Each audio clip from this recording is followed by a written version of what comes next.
Thank you so much, Roberta. That's a very generous introduction about by which I'm very honored. And it's a pleasure to be here. And I appreciate everybody coming along and joining us for the discussion. I'll try to be brief. I'll try to put the general issues on the table that I want to have sort of structuring our discussion. And then the great majority of our time will be spent trying to have a roundtable in which you'll be able to contribute. So I'm looking forward to hearing what you've got to say. So I'm going to try to share my screen. Why am I not seeing a place to share my screen? Share. That's promising. Okay, that looks like what I want to be, what I want to have. See if I can get that going. So I want to talk about the philosophy of mind, and because it's a topic that is exercised, lots of people want to talk about the question whether it's possible to have machines that have some kind of mentality. That'll be our focus for today. Can everybody hear me all right? And see what's on the screen okay? Good. So I want to start out with distinguishing, instead of talking about the mind as a monolithic, single, unique kind of thing, I want to start out with distinguishing four different, what I call aspects of mentality. First of all, is I understand the various aspects of mentality. One of them is what is called cognitive states. Those are things like thoughts, knowledge, beliefs, expectations, memories. When you represent how the world is, you have a cognitive state. And that can be, so to speak, calm and collected, but you're still representing how things are.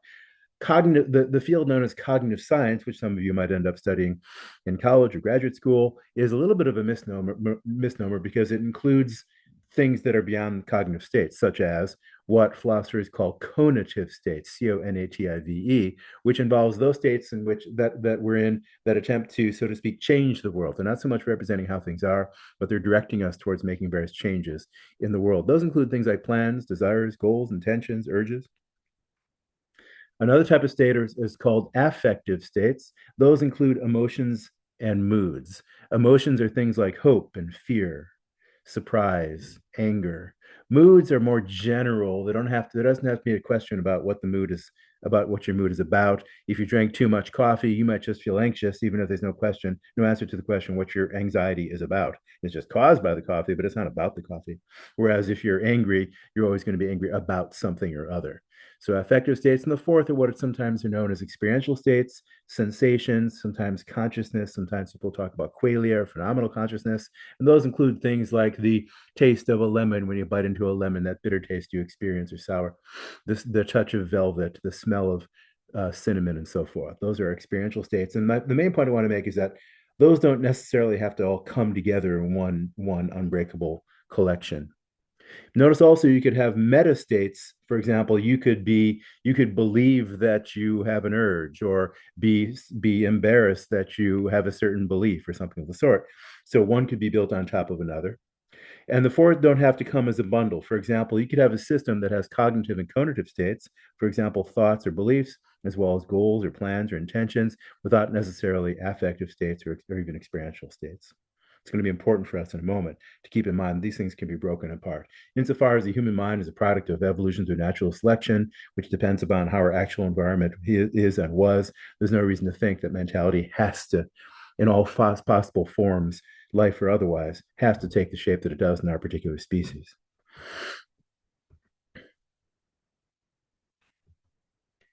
I also think, as we think about mentality and the extent to which it might be found in the universe, we want to avoid what you might call chauvinism.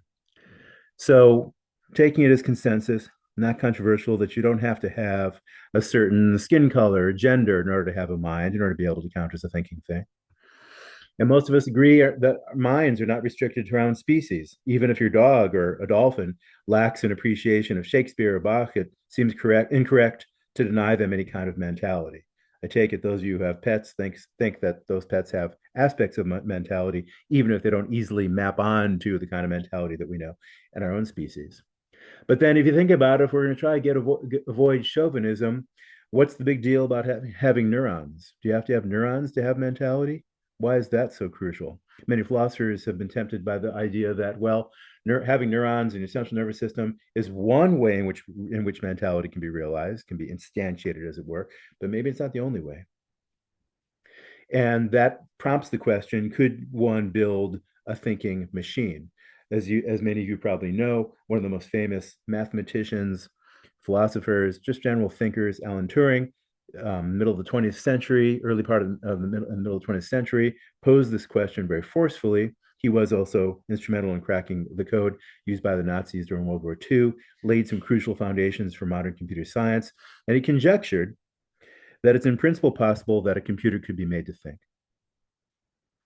At his time, and in my experience, even up until recent years, people often talk to use the notion of thinking as sort of a single monolithic thing. But as I've just said, I think it's important to distinguish at least four different types of mental state: cognitive, conative, affective, experiential. So when we think of Turing as saying maybe you could make a machine that thinks, we should be careful. Are we expecting all four of those phenomena? Three of them? At least one of them? The question actually is a bit unclear in hindsight. Nevertheless, if we think about the possibility of thinking machines, that's the idea behind what's now known as artificial intelligence. Having a mind is not a matter of being made of neurons or something similar. What matters is whether you're able to behave intelligently. And as I'm sure you know, modern day chatbots sure seem able to do that. So Chat GPT-3, Claude or 4, Claude, Perplexity are quite good at a range of tasks, including they've been shown, these are rigorous studies, to be able to write essays better than the average undergraduate student. They can program better than the average software engineer. They rank in the 80th to 99th percentile in graduate admissions tests. They can solve many difficult mathematical problems. They can write poems that are pretty decent, et cetera, et cetera.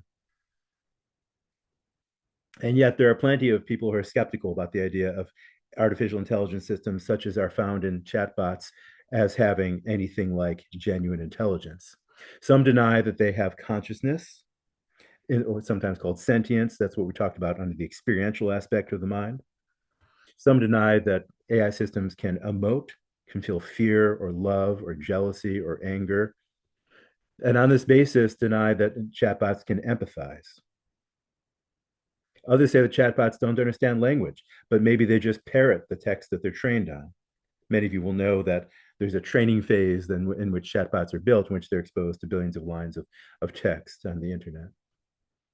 So I'd like to discuss whether chatbots or other AI systems like humanoid robots, I'm going to come back and talk about them in a moment, exhibit mentality. I want to be really clear that when we talk about exhibiting mentality, we should ask ourselves, do we mean all four kinds?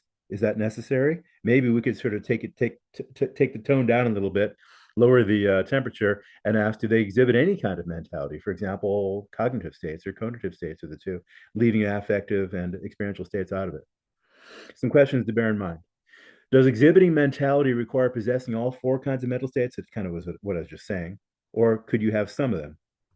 Does exhibiting mentality require matching or surpassing the levels of mentality we see in our own species? And keep in mind that when you ascribe mentality to your dog or cat or parrot, you're not necessarily assuming that they've got the same level of mentality that you have. Does exhibiting mentality require the activity of neurons? Why are they so important? If so, if they are important, we should understand why they are. What do you think of the criticism that because they don't have bodies, some of you might have had a chance to read the article that I linked and the webpage in which this talk was announced, or this discussion was announced, about chatbots not having bodies. What do you think of the criticism that because they don't have bodies, chatbots are unable to correctly answer such questions as whether it's more effective to fan the flames of a fire with a map or a rock? How deep do you think that criticism goes?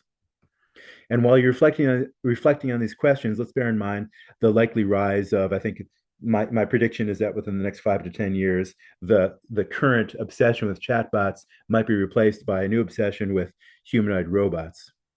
They come in several forms, but most have the ability to communicate in ways that aren't scripted. They have an LLM component that enables them to draw on huge bodies of information.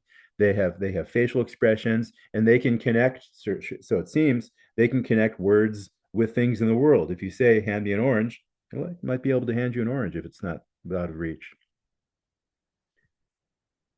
There's another chatbot named another humanoid robot named Sophia, whose sophistication has been so impressive that the country Saudi Arabia has granted Sophia citizenship. Carried on pretty good conversations and chats with famous people.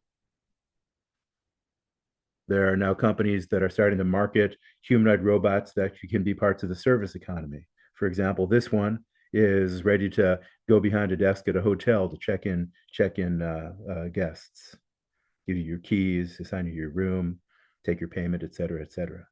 Who knows what they'll be doing within 5 or 10 years? My expectation is that they'll be a very large part of the economy and people will be relying on them on a regular basis.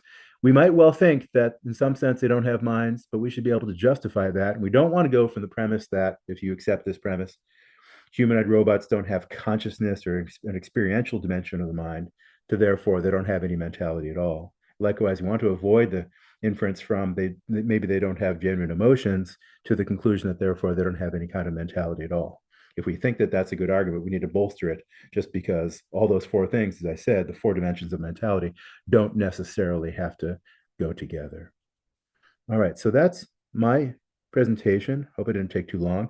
And I think the next step is to open up the floor for your comments, and I'm looking forward to what you've got to say. So I think we can take it from there. I'm going to go back to the slide where I suggested some questions you might reflect on.